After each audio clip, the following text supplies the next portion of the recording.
Israel और फ़लस्तीन के बीच जंगबंदी पर इत्तेफाक हो गया है। 11 दिनों तक दोनों देशों के बीच खूनी जंग जारी रही। दोनों देशों के बीच लड़ाई में दुनिया दो हिस्सों में बढ़ गई थी। दुनिया के देश दो तरफ बढ़ गए थे। कोई इजराइल का साथ दे रहा था तो कोई फ़लस्तीन के समर्थन में खड़ा था। अब मालदीव ने बड़ा फैसला लेते हुए इजराइल को ज़बरदस्त झटका दिया है। मालदीव के राष्ट्रपति इब्राहिम मोहम्मद सालेह ने ट्वीट करके कहा है कि हम इजराइल के साथ सारे संबंध बंद कर देंगे। मालदीव खुलकर फ़लस्तीन के समर्थन में खड़े होते हुए मालदीव के राष्ट्रपति इब्राहिम ने ऐलान किया है कि मालदीव पूरी तरीके से इजराइल से सारे संबंध तोड़ रहा है। उन्होंने ट्वीट करके इसकी जानकारी दी और साथ ही फ्री फ़लस्तीन हैशटैग का भी उन्होंने यूज़ किया।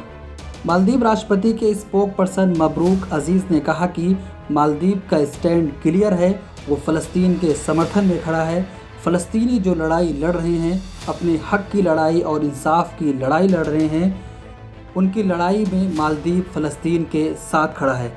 मालदीव कभी भी फ़लस्तीनियों के साथ नाइंसाफ़ी नहीं होने देगा, जिसकी वजह से हम इजराइल के साथ अपने सारे संबंध को तोड़ रहे हैं। उन्होंने कहा कि हम सारे इजराइल प्रोडक्ट्स का बाइकाट कर रहे हैं। उन्होंने कहा कि मालदीव में 2014 से इजरायली प्रोडक्ट पर बैन लगा हुआ है। सिर्फ मेडिकल सर्विस इंपोर्ट की जा रही हैं, लेकिन अब वो भी बंद हो जाएंगी, क्योंकि हम फ़लस्तीन के समर्थन में खड़े हैं और फ़लस्तीन की जो लड़ाई, फ़लस्तीन जो अपनी लड़ाई, अपने हक़ की लड़ाई लड़ रहा है, हम उसके इंसाफ की लड़ाई के साथ खड़े हैं। आपको बता दें कि गज़ा में लड़ाई 10 मई को शुरू हुई थी। इससे पहले इजराइल और फ़लस्तीनी के बीच यरूशलेम को लेकर कई हफ्तों से तनाव था। 7 मई को अल-अक्सा मस्जिद के पास यहूदियों और अरबों में झड़प हुई, जिसे दोनों ही देश इसे पवित्र स्थल मानते हैं। इसको 2 दिन बाद इजराइल और हमास ने एक दूसरे पर हमले शुरू कर दिए। उसके बाद लगातार ये लड़ाई 11 दिनों तक जारी रही, जिसमें 232 लोगों की जान जा चुकी है, सिर्फ और सिर्फ गज़ा में। गज़ा पर नियंत्रण करने वाले हमास के स्वास्थ्य मंत्रालय के अनुसार मारे गए लोगों में लगभग 100 औरतें और बच्चे शामिल हैं। ब्यूरो रिपोर्ट, मिलत टाइम्स।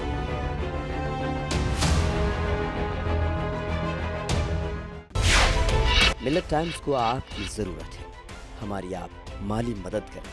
हर महीने सिर्फ 100 रुपये और 1 साल के लिए एक साथ सिर्फ 1000 रुपये। रकम भेजने के लिए यहाँ दिए गए फ़ोन पे, गूगल पे और पेटीएम नंबर का इस्तेमाल कर सकते हैं।